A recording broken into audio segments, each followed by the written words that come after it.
Starting on time. And your daughter. Right, Kevin, Jenny. We got a quorum. Yep, we do. It's 11, isn't it? 1, 2, 3, 4, 5, 6, 7, 8, 9, 10, 11, 12. 12. Yep. 13 you need for your one, I think. Oh, 11. 11. Yep. Hallelujah. I'll move, take it as read. Penny Bright's emailing me. Are you seriously moving it? Well, I mean, I'll move it for discussion anyway. About your rate show, Penny. Leslie's moved it, and we have a seconder in Councillor Philippine. Yep, and I mean, just open up for debate. And we have a third mover, a seconder, but never mind. We know you're there. Thank you. So, I'm glad I'm noticed. no, there. Jenny and Kevin. Look, yeah, thank you. Through the chair, if I can, just one quick little, almost like a context-setting piece. Hopefully, you'll see there's a single little page you've got on your desk. It's been handed out. Yes. It's really just to explain some of the items you've got coming through from the finance team today, and really what we're looking at is that top third at the moment, the quarterly updates. So, item 10, you've actually had the CCOs now presenting.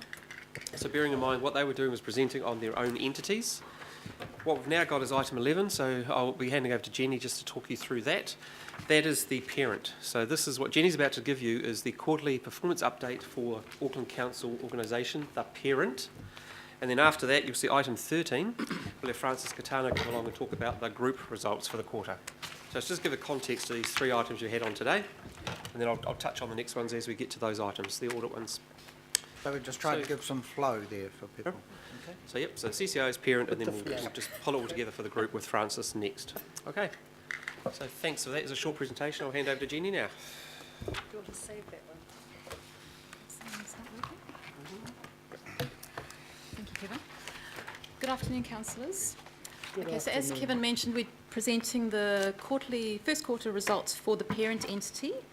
Just by way of introduction across the report, it is quite a lengthy report. There's three key sections of the report. There's a couple of pages where we've got, listed all the highlights and achievements for the quarter. The next section is around the service delivery performance for the organisation. And then the third section is the financial performance results for the quarter. There's also a number of appendices to the report, and these largely relate to areas that have been of interest to the councillors in the past.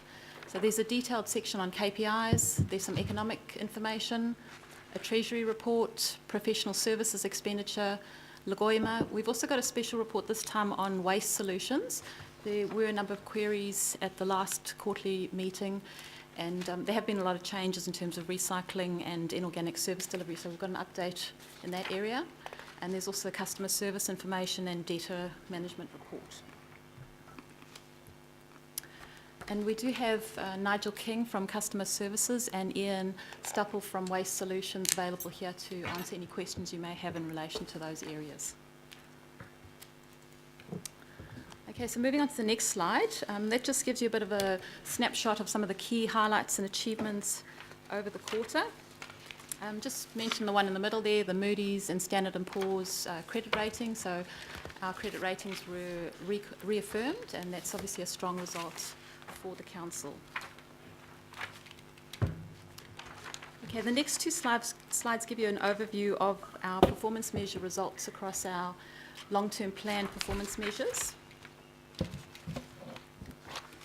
Okay, so the graph that we're presenting there is a bit of a summary, a trend summary. On the left-hand side, we've got our results that we achieved last year in the annual report. And the middle column there's got our first quarter results for the KPIs where we have got information available. And then the far right-hand column is the year-end outlook, where we're expecting to land based on the best information we've got at the moment. So for the first quarter, basically that middle column, the green and the amber, 72% of our performance measures we achieved a result in line with the target or a result close to target. And there's a further 28% in the red where we didn't achieve the targeted service level. And the year-end outlook for our performance measures, we're saying that about 35% of the KPIs we're not expecting to achieve the targeted level. Now, a large number of those KPIs are in the regulatory section, and we have had Ian McCormack at the last quarterly report where he presented a comprehensive report around some of the actions and initiatives that are underway to help deal with the large demand from our customers in terms of increased volumes and activity in building area. The next slide's got a sort of a sample of some of the different KPI results. And Appendix 1 does have a detailed section where we talk about each of the key KPIs, provide trend information, and there's also some commentary from the relevant business units around the different actions and initiatives that they've got underway to deal with any performance gaps that there are in the KPI results.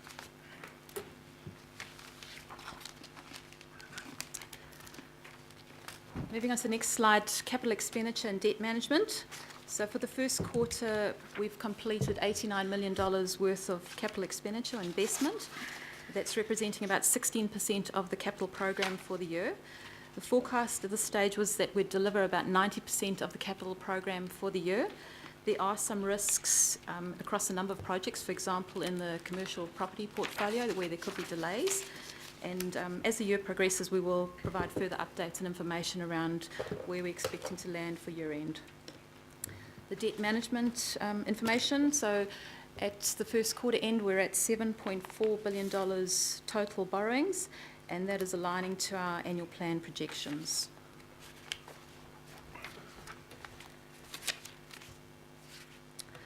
Okay, then financial performance, just to summarise briefly the overall results.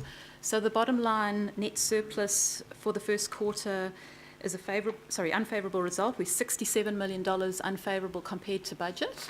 And there is a large surplus at the first quarter because we do recognise all our rates revenue up front at the beginning of the year. So that surplus will decrease as we move across the year.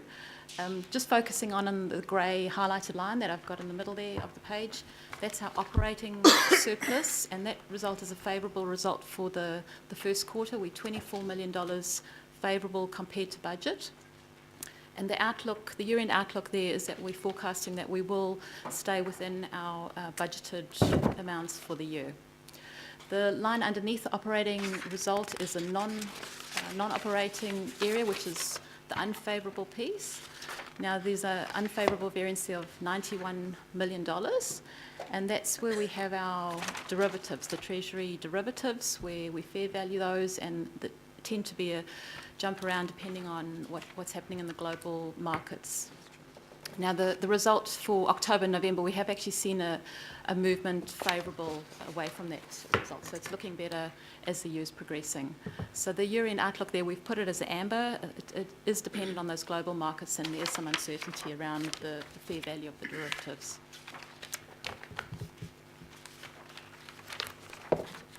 So briefly, to summarise overall that performance report.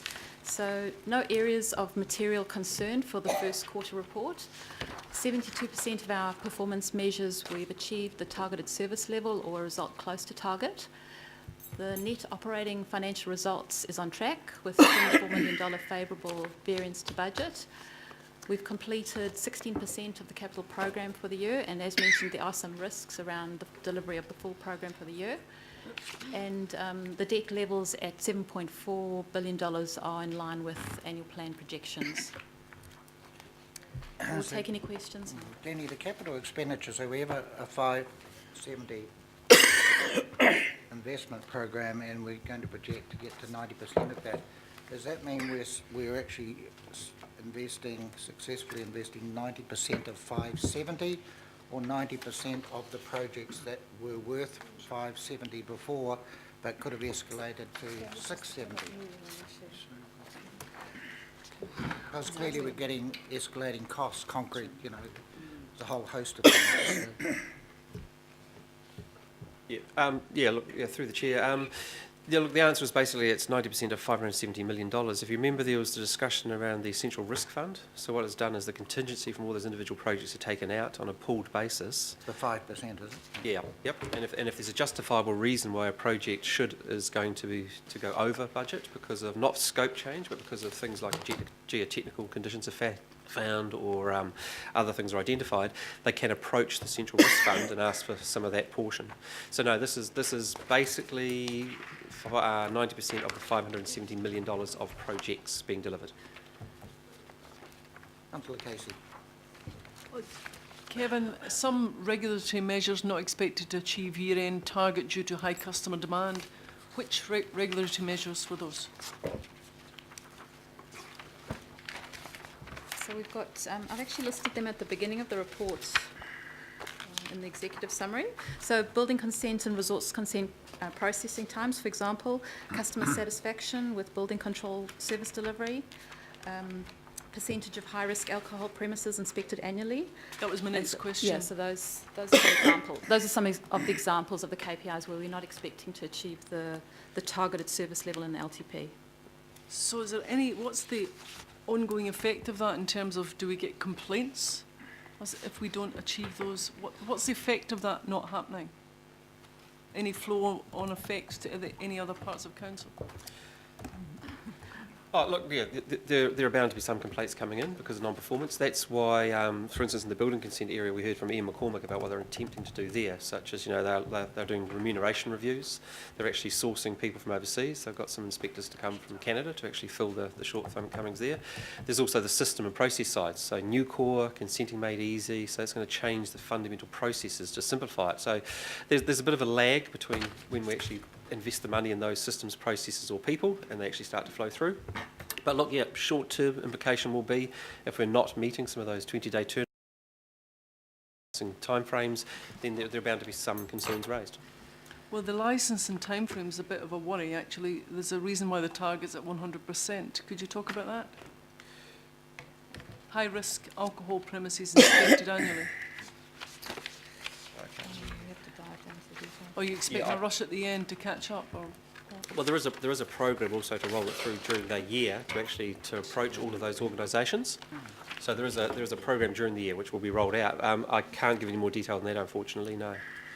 We could provide some more for you, just so you're interested in the actual implications of not meeting that metric. Yeah. Yep. Excellent questions, Councillor Casey. Sorry, I had to say that. Sorry, Councillor Hobbs. Thank you. And mine's just on the consenting made easy, and picking up from Councillor Casey's excellent questions. The issue of us setting benchmarks and requirements in the LTP is predicated on our understanding of A, the budget, B, the staff capacity, and C, the environment under which we're setting those expectations. I think, Mr Chair, probably through Councillor Cooper's committee, the consenting made easy needs to be socialised with the council. But secondly, I'm trying to form this as a question. Am I correct in thinking that if we require more and more political intervention into consents, that we will be less likely to achieve the kind of targets that we're setting here, i.e. more and more notified consents, less and less timeframes met? Again, look, that is quite a possibility. It's a relatively small portion of the consents are actually notified or non-notified. Look, technically you're right. What it does mean is an extra step in the process to actually do that notification, to then hear the concerns expressed. So yes, there is a risk attached. Okay. Just a question. Councillor Cooper. Thank you. Just in terms of the consenting made easy, that's been reported to our committee, and I do think it can make a huge difference. My concern is that now it's been directed to be peer reviewed again after it's already been done 6 months ago. Will that make a difference in how we start to roll this out? Because that could directly affect our customer satisfaction if we can't get that done, or if that's going to be then again reworked. It's a bit of a concern. Do you know about that? Yeah, look, I couldn't give you details right now. I mean, we can come back to you with some again, the implications if there is a delay. Yep, we Because can do it is that. quite severe. Mm-hmm. Yep. All right, well, there's no further questions. sorry. Sorry, may I go? Yeah, I just want to come back to the building and resource consent processing times, because that's where the pressure is coming on from the public.